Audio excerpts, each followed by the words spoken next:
Hi, everybody.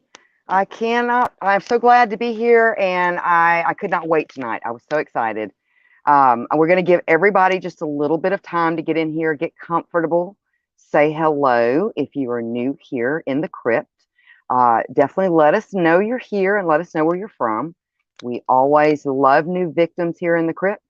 And I've got a good one for you tonight. One that some of you guys may have heard of it, but thought it'd be fun. We're going to kind of go into a little bit of mystery, a little bit of true crime, a little bit of horror.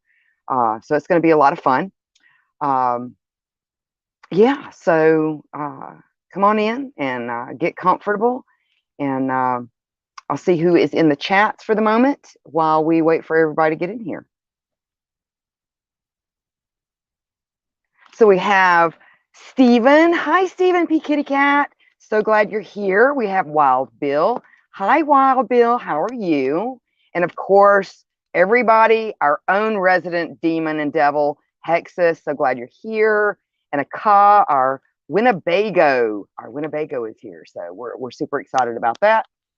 And yeah, and you guys, please, please, please share out.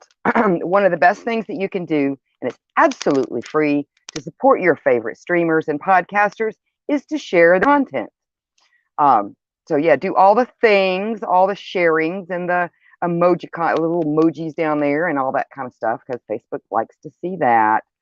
And yeah, we're going to get started here in just a minute. I hope everybody has had a great week. I have been very, very busy. And I think that's about it. So, oh, we have new Mrs. Grossman and Monte for class president, merch in our stores over on Teespring. So go check that out. Support the Bunnies of Chaos. Well, maybe not so much the Bunnies of Chaos. They're assholes. But definitely Monte. We love Monte. Monte always saves the day. So go over there and grab you some Monte merch. And yeah, so we'll go ahead and we'll get started. And let's just see. I've got a couple more comments right here real quick.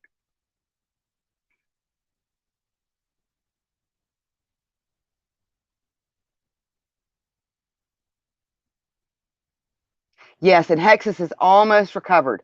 We are so glad. We're so glad he's feeling better. We are so glad. So we were worried about him. Even devils, just sometimes they're feeling under the weather. So we're glad he's feeling better. All right, so what we're going to talk about tonight, I know last time we talked about the sea. We went to sea and talked about the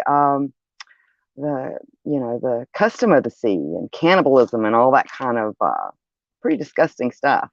But it was a lot of fun. But this time we're going to talk about the Wild West. We're going to be sticking around the 1800s.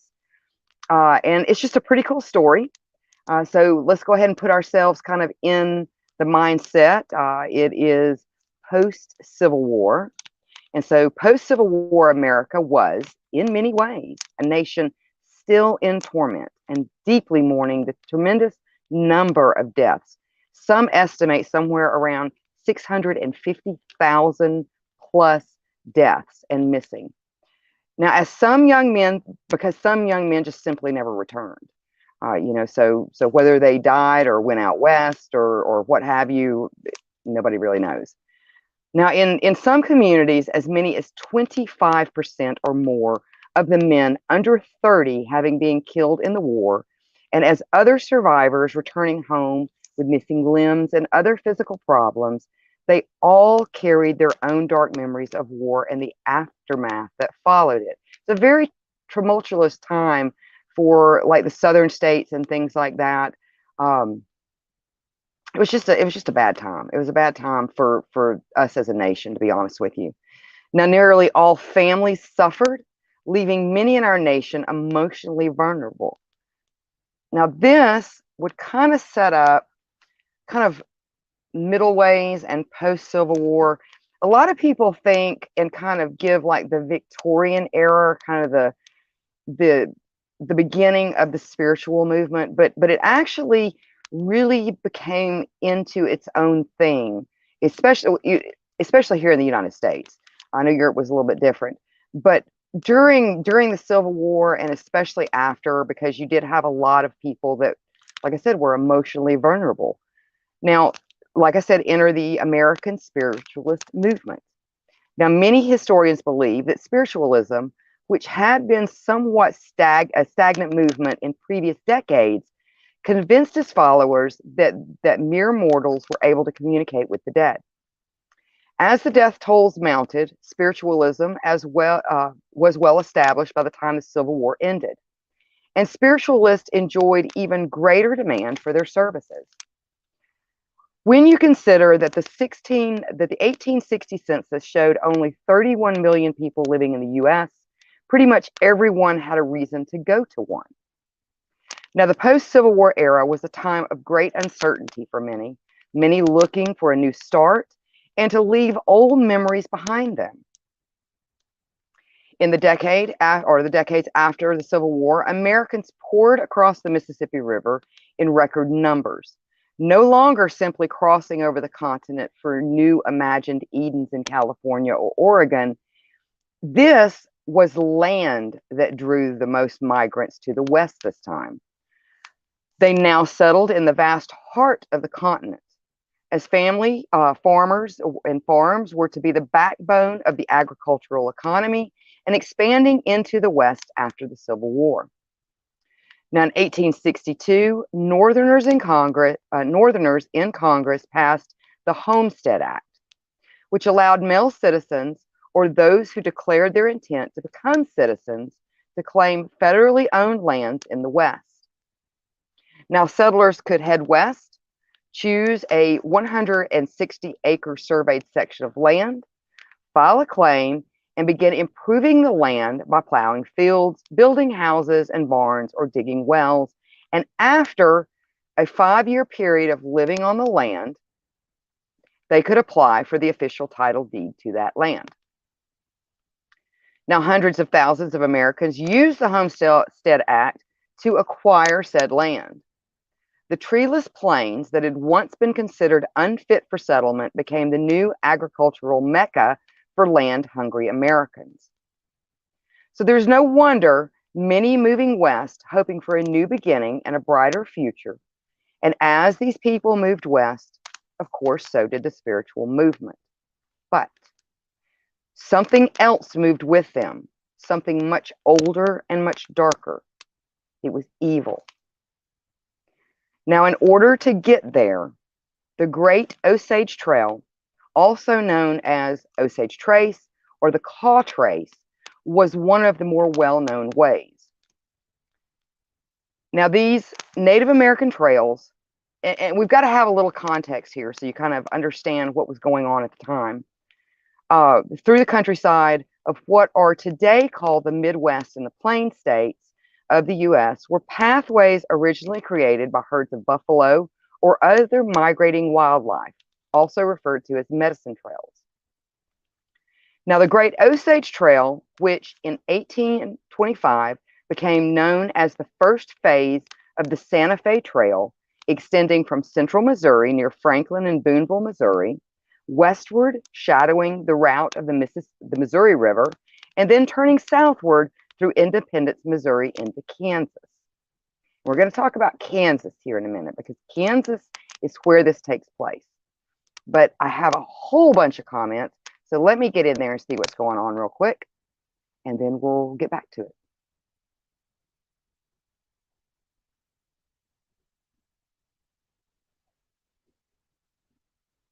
Hi, Raven. How are you? So glad you were able to make it.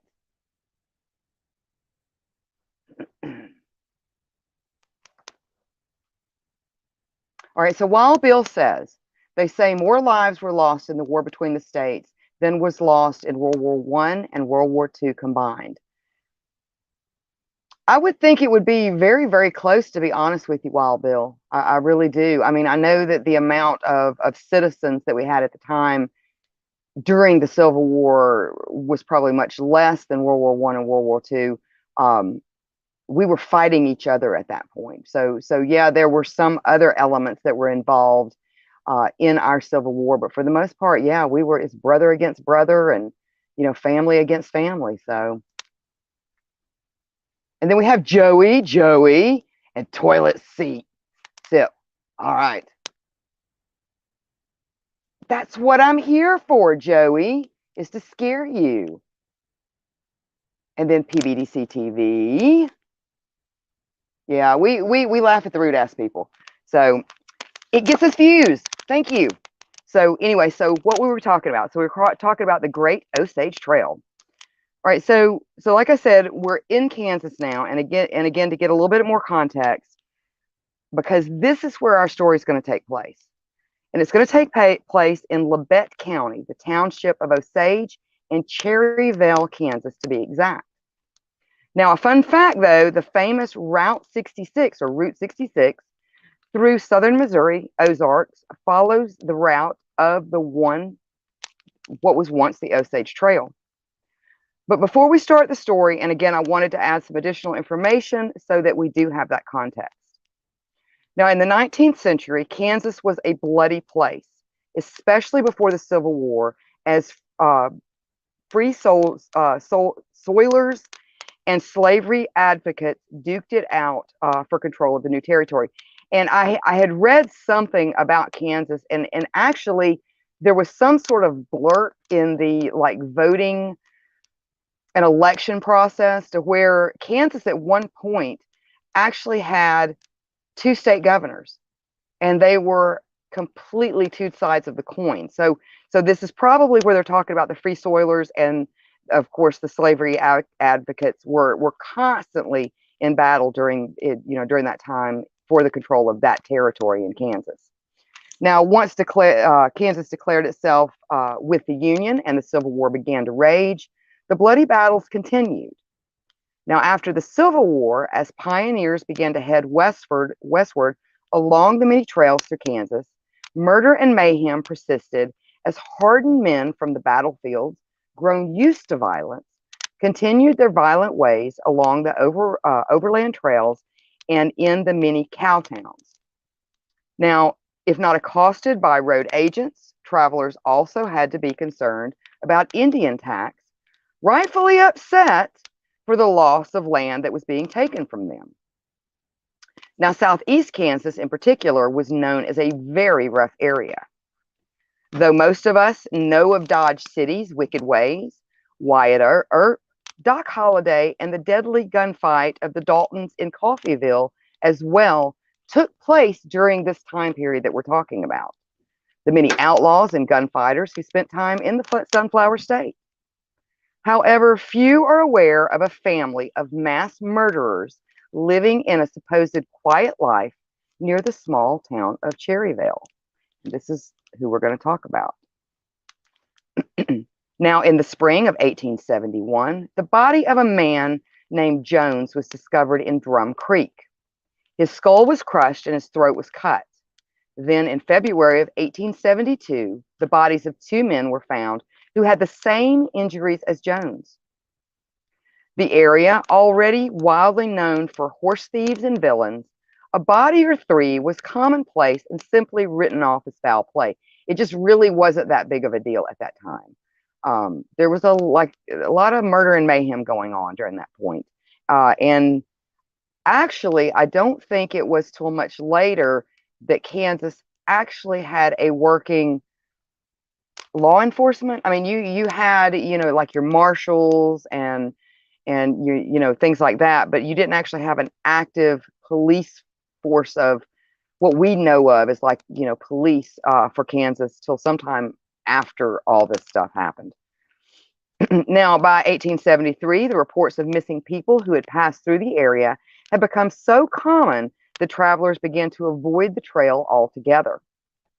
And in the winter of 1872, George Newton Lonker left Independence, Kansas with his infant daughter, Mary Ann, to resettle in Iowa. They were never seen again. To say people were unsettled would be an understatement. So in the spring of 1873, Loncor's former neighbor, a Dr. William Henry York, concerned over their disappearances, went looking for them and questioned homesteaders along the trail. Eventually, York reached Fort Scott and on March 9th began the return journey home to Independence. However, he too would never arrive, seemingly swallowed up by the vast prairie. So we're going to talk about some people, but I want to see what's going on in the chats real quick, and then we're going to get into the Benders.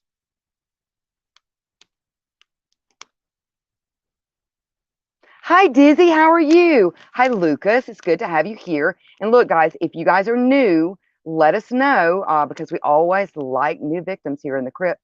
And we want to welcome you properly. All right. So let's talk about some people. All right. So in October of 1870, 5 families of spiritualist homesteaders in and around the township of Osage in northwestern Labette County, approximately 7 miles northwest of where Cherryville was established 7 months later, they basically entered the area. Now, one of these families was John Bender Sr., John Bender Jr., who had registered a 160-acre land allotment located adjacent to the Great Osage Trail, which was then the only open road for traveling further into the west in that particular area. Now, after a cabin, a barn, and a corral were built in the fall of 1871, Mr. Bender's wife and supposed daughter arrived, an Elvira Bender, which is just kind of a cool name, and daughter Kate arrived. Keeping mostly to themselves, the Benders appeared to be simply struggling homesteaders who worked hard to earn their living like any other person or pioneer in that area. Now, John Bender Sr. was around 60 years old and spoke little English. What little he did speak was so guttural that it was usually unintelligible. He was just kind of grunted. Standing over 6 feet tall, John was a giant of a man who, because of his piercing black eyes set deeply under a huge, bushy brows, earned him the nickname of Old Beetle-Browed John. His ruddy face, mostly covered by a heavy beard and sullen expression and long hair, often led to him being described as a wild and woolly-looking man. Now, Elvira Bender, who was also allegedly spoke little English, was 55 years old and a heavy-set woman who was so unfriendly and had such sinister eyes, people say, that her neighbors began to call her the she-devil. To add to their fierce look, Ma Bender, as most people would refer to her, also claimed to be a medium who could speak with the dead and boiled herbs and roots that she declared could be used to cast charms or wicked spells. Her husband and son were said to have been even feared her themselves, as she ran the house with an iron hand. Now, the Benders were widely believed to be of German descent and immigrants, though no documentation or definitive proof of their relationship to one another or where they were born or where they came from has ever been found. Now, John Bender Sr. was from either, they believe, Germany or the Netherlands, and is thought by some to have been born a John Flicklinger. According to contemporary newspapers, Elvira was born Almira Hill Mark, often misreported as Meck, in the Arendac Mountains. She married a Simon Mark, with whom she claimed to have had 12 children. Now, again, all this is supposed. They don't have actual proof exactly where these people were from, and really who they were, or really their relationships, to be honest. Now, later it is said she was to have married a William Stephen Griffith. Elvira was suspected of murdering several husbands, but none of these rumors were ever proven. John Bender Jr. was around 25 years old and actually rather handsome, with auburn hair and a mustache, and he spoke English fluently with a little bit of a German accent. John was prone to laughing aimlessly and it led many to consider him almost as a half-wit, or what they would refer to back then as a half-wit. Now, Kate Bender, who was around 23, was very cultivated and attractive and spoke English very well. though she did have a little bit of an accent. A self-proclaimed healer and psychic, she distributed flyers of advertising or advertisements of her supernatural powers and her ability to cure illnesses. Now, Kate was believed to be Elvira's fifth daughter. Some of the Benders' neighbors claimed that John and Kate, however, were not actually brother and sister, but actually husband and wife. And we're going to get into that in a little bit. It gets a little incestuous here in just a moment. So you can kind of see, I think probably when they did, what was it, Wrong Turn? I know a lot of those types of movies are based kind of on the, was it Swanee Bean Clan? I see a lot of Bender kind of, I don't know where they get their inspiration for on some of these, because they're kind of a really screwed up family. So, but let's see what's going on in the comments real quick. And then we're going to get to our halfway point and go to an ad. Roots Bleed Red is here. Hi, Jackal. How are you? So glad you're here. And Dizzy says, sorry I'm late. I had to do a live. No problem at all. Glad you're here. And guys, please share out. Again, that is the best way to support streamers and what they do. It costs absolutely nothing. Just hit those share buttons and those follow buttons and all those little heart icons and all that kind of stuff. The social media platforms do like to see that. So, all right. So let's talk about Kate for just a minute. So, like I said, she was believed to be Elvira's fifth daughter. Now, she also conducted seances and gave lectures on spiritualism. And Kate's popularity kind of became a large attraction for the Bender Inn. And we're going to get into that too, kind of what they do other than working the fields and things like that. They've taken on a little bit of a different way of making money. So now the petite auburn-haired beauty had a desire for notoriety and often advocated for free love and justification for murder in her lectures. Along with her desire for fame, she also craved wealth and position. Though her beauty and social skills gained her popularity with the locals, her actions began to cause them to say that she was satanic. Kate proclaimed herself responsible to no one save herself. She also professed to be a medium of spiritualism and delivered lectures on that subject. Now, in her lectures, she publicly declared that murder might be a dictation for good, that in what the world might deem villainy, her soul may read bravery, nobility, and humanity. She advocated for free love and denounced all social regulations for the promotion of purity and the prevention of carnality, which she called miserable requirements of self-constituted society. It is said she maintained carnal relations with her brother and boldly proclaimed her right to do so in the following words found in one of her lecture manuscripts. So there is proof that these people, existed. But the manuscript read, "Shall we confine ourselves to a single love and deny our natures their proper sway? Even though it be a brother's passion for his own sister, I say it should not be smothered."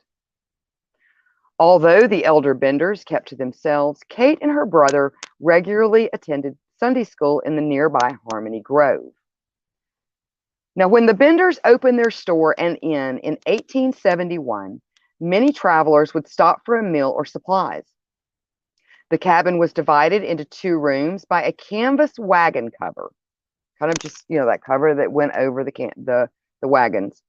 The Benders used the smaller room in the rear of the living quarters, while the front room was converted into a general store where a few dry goods were sold. The front section also contained a kitchen and a dining table where the travelers could stop for a meal or even spend the night. Elvira and Kate Bender even planted a 2-acre vegetable garden and an apple orchard north of the cabin. However, some of those men who frequently carried large sums of cash with the intentions of settling, buying stock, or purchasing a claim began to go missing. And when friends and family began to look for them, they could trace them as far as Big Hill Country, which was in the southeast part of Kansas, before they could find no trace of the lost travelers. So what we're going to do right now, we're going to go ahead and we're going to go to a quick break, and then we'll be right back.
And we're back. All right, so let's see. We got trolls on Twitch, and it's found some things out about them. Hey, are we gonna play that game, Hexus? Are we gonna play that game? Name that troll, and somebody wins something. Because we do have merch. Name that troll. Name that troll. I think we should turn it into a game. I think that would be amazing. All right, let's see what's going on in the chats. Yes, Stephen. Cannibal Hillbillies. I mean, I see the Swanee Bean story. I absolutely do. Hi, Calvin. But I do see a lot of kind of the benders in this. And there's actually a really good movie. I think it was put out in 2008 or 2016. It's kind of like, I don't even call it a B movie. I mean, it's pretty good. It's actually pretty good. Called The Bloody Benders. And I believe I found it on Prime. Either it was Prime or Paramount, if you got Paramount Plus. And it's a really good. I mean, they stick pretty much to the story, because there's just not a whole lot that is known about these people other than the horrible crimes that they committed. Yeah, it's a pretty good movie. So, but yes, Cannibal Hillbillies, sort of. I guess these would be Cannibal Pioneers. Yes, we can. We can. We could play the troll game. Let's see. Oh, that's so funny. Hi, Nadine. How are you? All right. So she says, "Hey guys, I'm at Cradle of Filth show. Can't hear. You have fun. You can catch it on replay."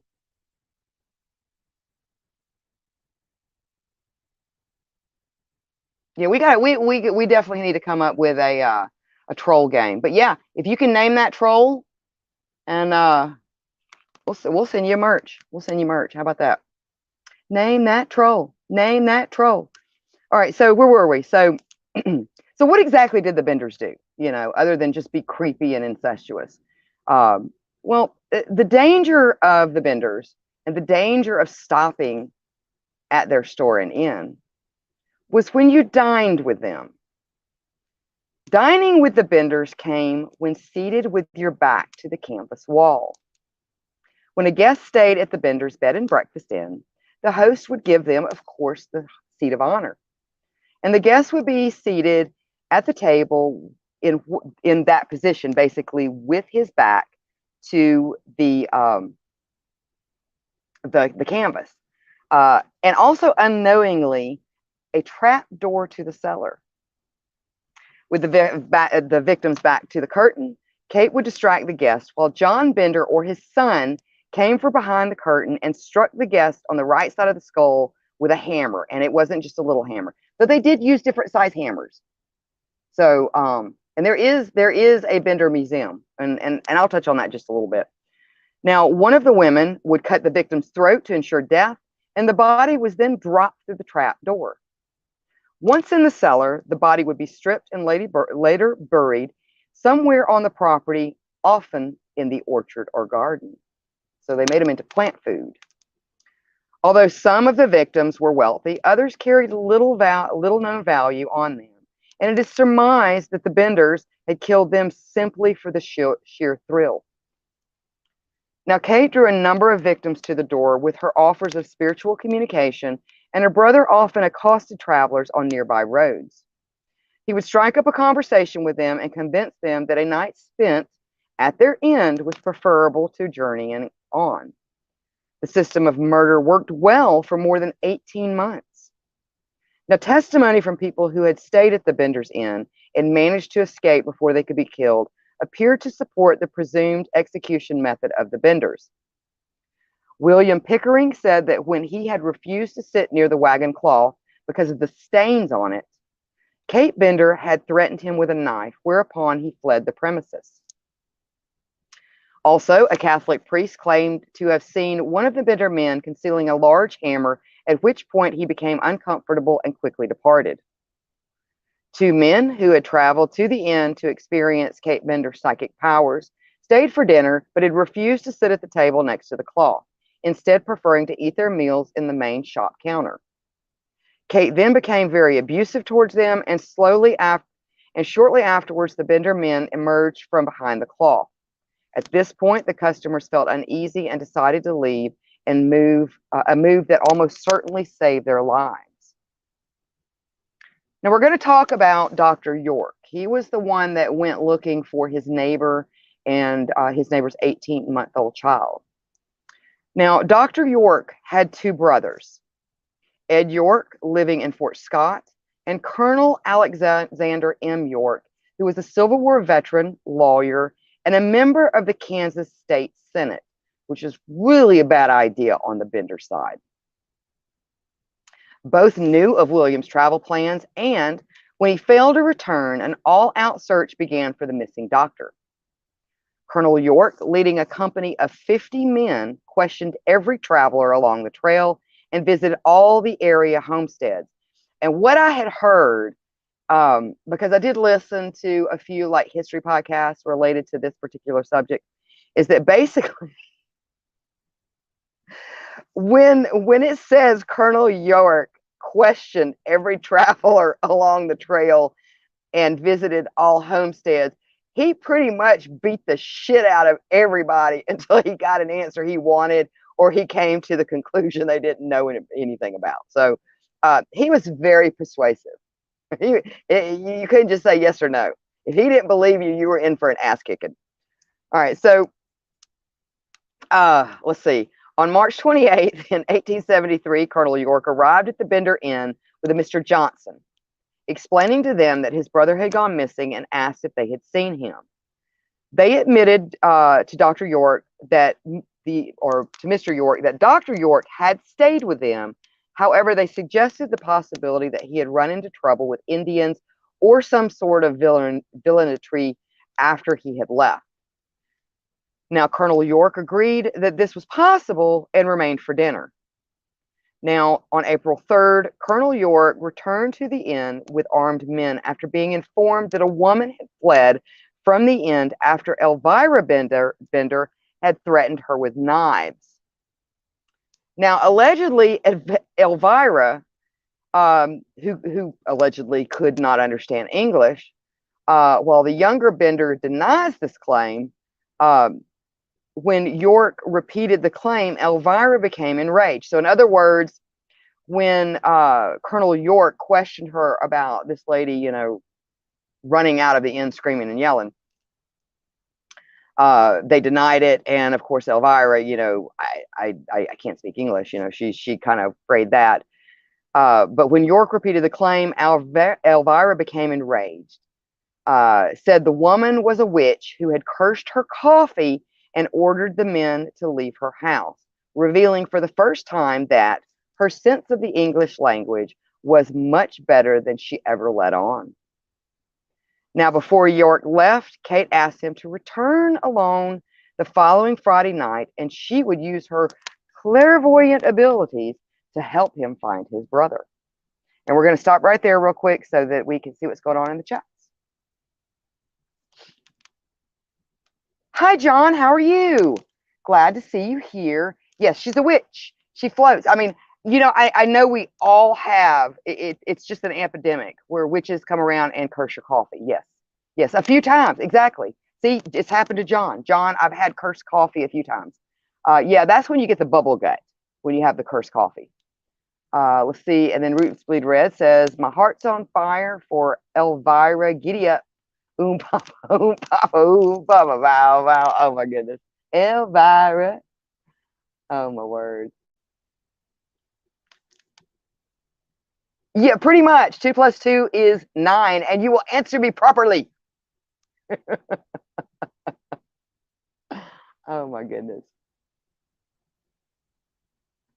So Akash says she has a guess, but the game is guess who we think it is. Oh, okay. Well, you guys, since I'm up here running my teeth, since I don't really have lips anymore, you guys let everybody know what the game is, like how we play it.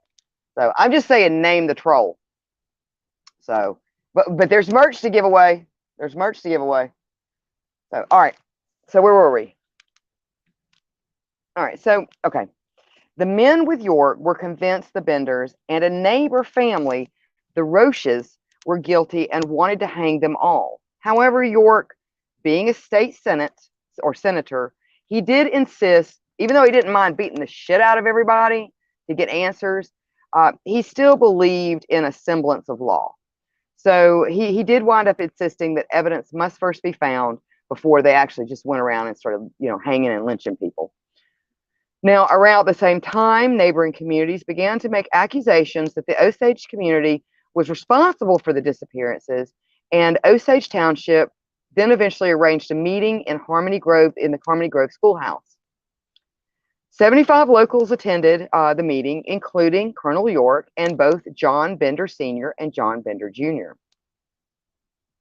After discussing the disappearances, including that of William York, they agreed to obtain a search warrant to search every single homestead between Big Hill Creek and Drum Creek. 3 days after the township meeting, a man by the name of Billy Toll was driving cattle past the Bender's property when he noticed that the inn seemed eerily quiet, almost abandoned, and the farm animals were unfed. Toll reported the fact to the township trustees, but due to not only intimate weather, things moved slowly out there. It's not like you call 911 or call, like I said, there was no real police at that time. You basically had to, rely on like these town trustees, Pinkertons, I guess, if you had them maybe, or marshals, that kind of thing. So several days had lapsed before the abandonment could be investigated. Now, the township trustees called for volunteers, and several hundred turned out to form a search party that included Colonel York.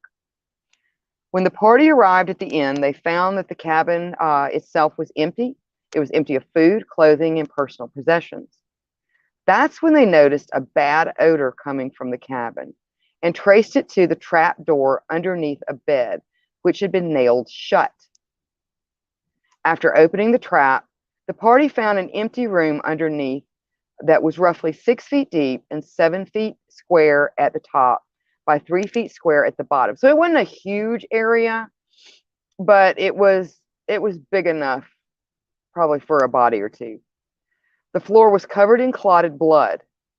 They broke up the stone slab itself, which was part of the basement floor, with sledgehammers, but found no bodies there and determined that the smell was from the blood that had soaked into the soil, the surrounding soil and stone.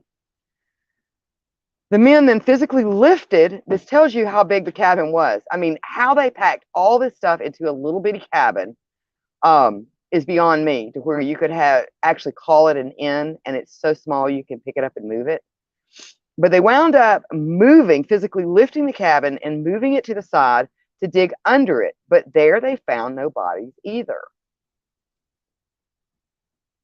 They then probed the ground around the cabin with a metal rod, especially in the disturbed soil of the vegetable garden and orchard, where Dr. York's body was found later that evening, buried face down with his feet barely below the surface. The probing continued until midnight with another 9 suspected grave sites marked before the men were satisfied they had found them all and retired for the night. The next morning, however, another 8 bodies were found in 7 of the 9 suspected graves. While one was found in the well, along with a number of body parts, all but one had their heads bashed in with a hammer and throats cut, except, of course, for that of the body of George Newton Longcore's infant daughter, Mary Ann.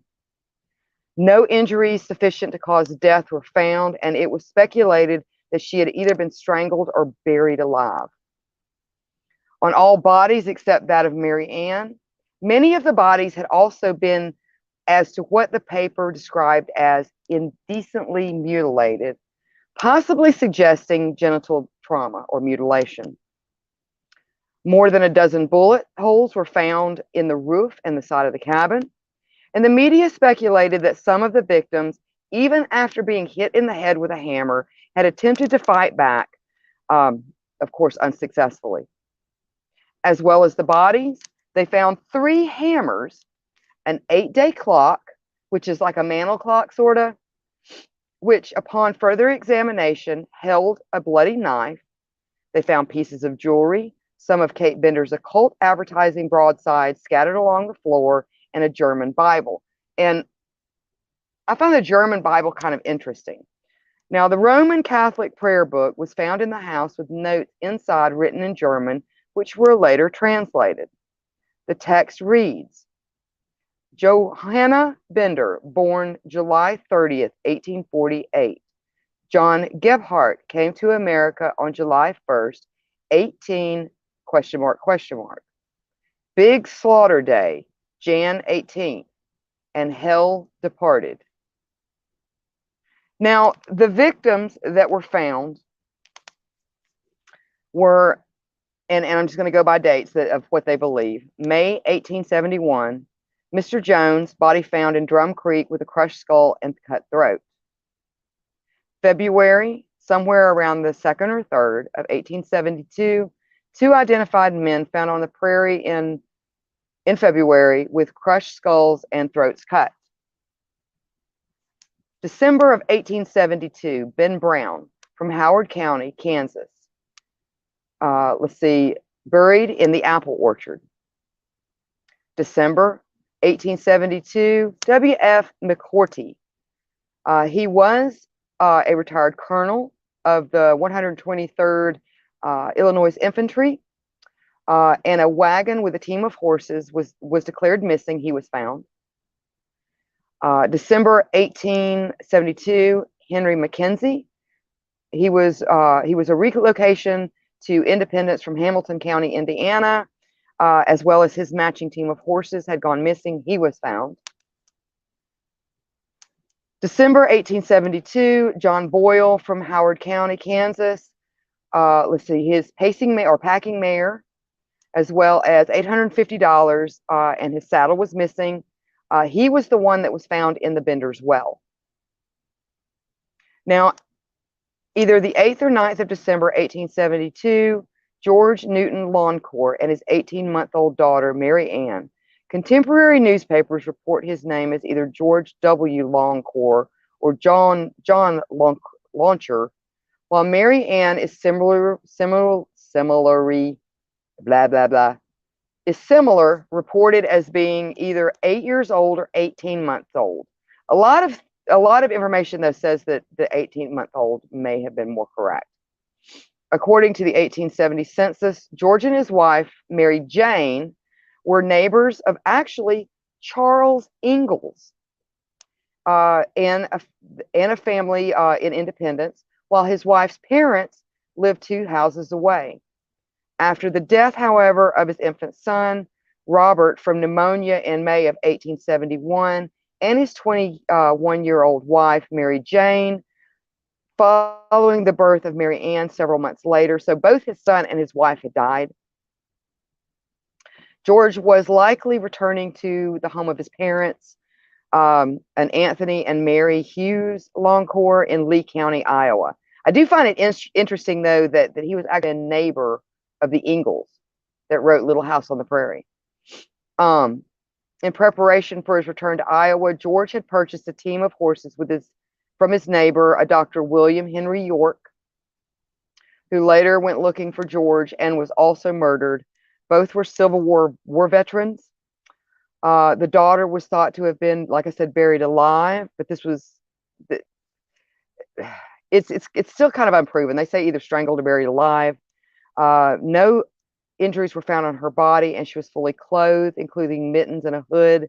Both were buried together in the apple orchard, which I think is just sad. Now, December 1872, John Greery, he was buried in the apple orchard. December 1872, Red Smith, he was buried in the apple orchard. December 1872, Abigail Roberts, buried in the apple orchard. There's a lot of people. December 1872, various body parts. The parts did not belong to any of the other victims found and are believed to belong to at least 3 additional victims. What happened to the rest of them? No one knows. Now, December of 1872, during the search, the bodies of 4 unidentified males were also found in Drum Creek and the surrounding area. All 4 had crushed skulls and throats cut. One was believed to be a Mr. Jack Bogart, whose horse was purchased from a friend of the Benders after he went missing in 1872. And then, of course, the one that caused their demise, 1873, Dr. William York, missing. He was found buried in the apple orchard. So let's see what's going on in the comments real quick. There's a bunch of them, and then we're going to get into some more about the victims and stuff. All right. Yes, so Akash says, thank you all for joining us tonight. Please make sure to like, follow, share, and smash that bell, or even stab that bell. Mother would prefer you stab that bell to keep getting these awesome feeds. And then John says, some kind of feud like the Hatfield and McCoys. I think they were just crazy, to be honest with you, John. They enjoyed killing, because a lot of these people they killed had really nothing of value on them. Hi, Henry. How are you?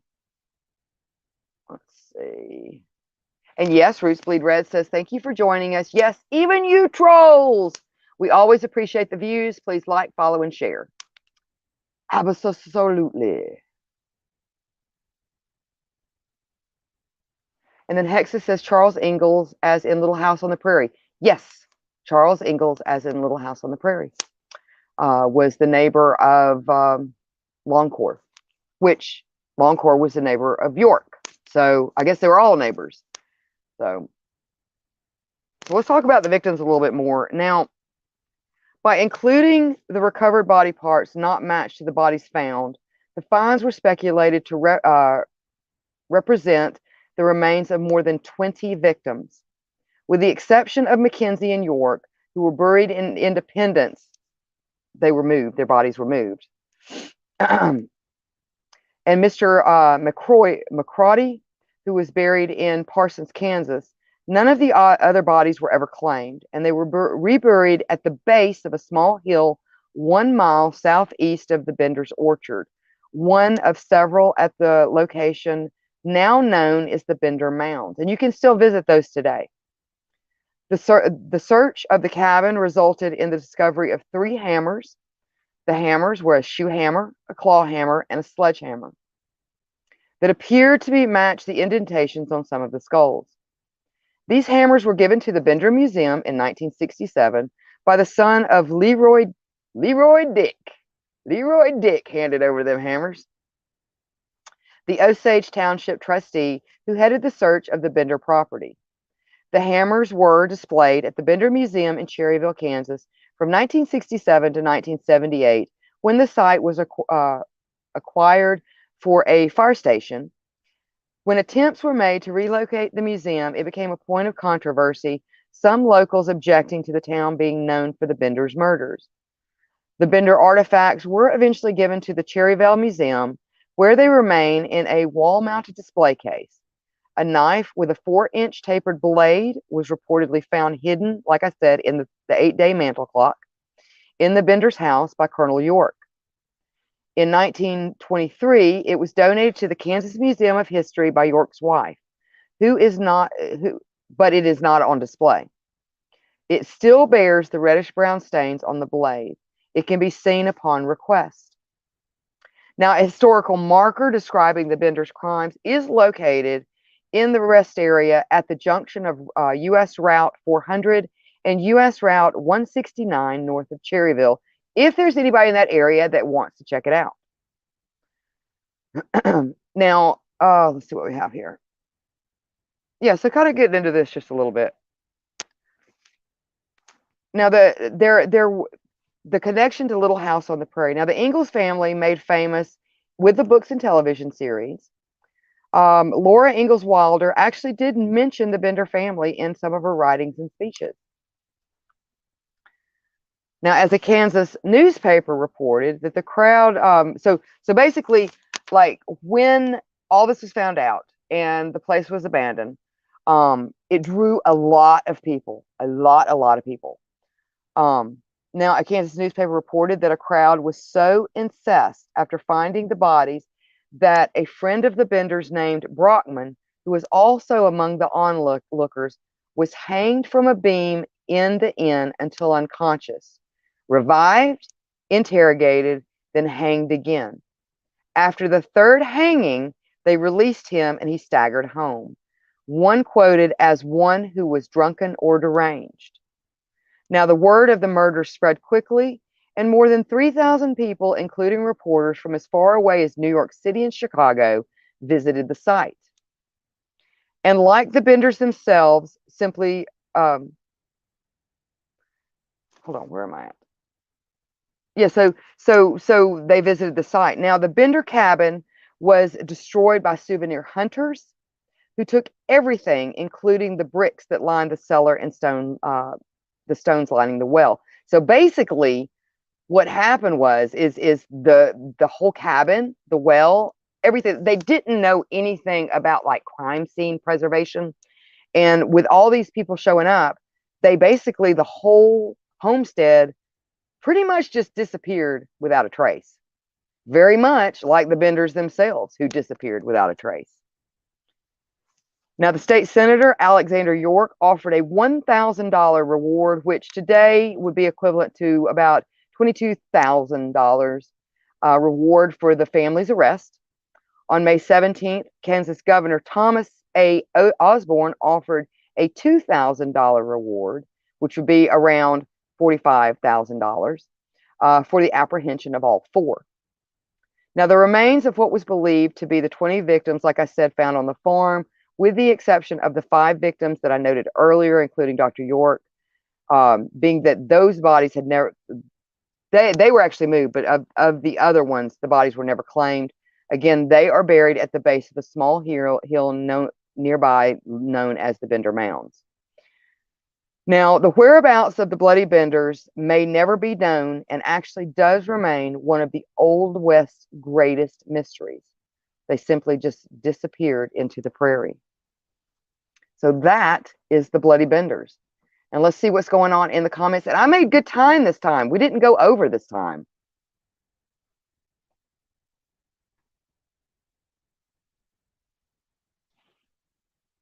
Hi, Mikey. I saw Mikey in here. Hi, Mikey. How are you? Yes, Mr. Leroy Dick Hexus.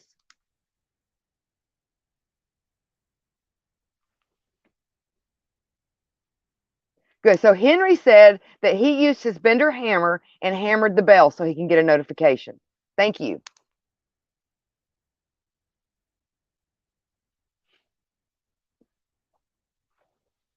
And then Christopher is in the chats from Channel 9. Hey, Mikey, or Christopher. For those of you that don't know, Christopher, Mikey, one and the same. And so John says they got away with it all. Yeah, they did. They simply disappeared. And there's very little known about, I mean, there were rumors, but nothing has ever been proven one way or the other. as to what may have happened to the Benders. Some believe that they did split up, and that the younger Benders headed to Mexico, whereas Paul Bender wound up committing suicide, and Ma Bender, I think, was arrested for some sort of crime. But again, that's never been proven. It's never been proven. And we have Mike. Hi, Mike. How are you? So yeah, I thought that was really interesting. It's kind of a sleeper true crime type thing. There's quite a bit of information out there. You just don't hear about it a lot. It's not as obscure as some of the things that I report to you guys, but it's still interesting nonetheless, and obscure enough, I would think. So I hope you enjoyed that. Again, I know I'm not on a regular routine, and that's just because I am so busy. But I will be back. I don't know what my next topic will be, but it will be fun. Be assured of that. It will be fun and interesting and obscure and probably horrifying in some way or fashion, form or fashion. Let's see, what do we have coming up? I think tomorrow night we've got Roots Bleed Red. So make sure to check them out. I'm not really sure what topic they are talking about tonight. So if Akal wants to put that down there in the chats, to let everybody know what topic you guys will be talking about tomorrow night. That way they can make sure to tune in. Again, we always send out the event notification earlier in the day so that you can hit that remind button if you're going to be busy doing something, and want to ensure that you do get those notifications, because Facebook is just not really good with that. Or you can join the conversation over on Discord. They're very, very good about sending out notifications.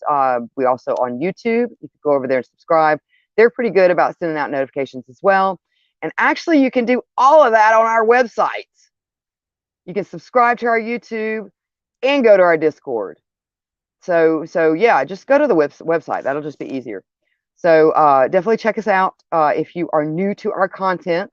We're pretty fucking awesome. So definitely come back and see us again. And I will be back as soon as I can. Of course, Mr. Ghoul will be back, and I do believe that they have a new episode that's coming up Sunday. And then Hexus and Akal, I do believe, will be on later on Sunday for their show.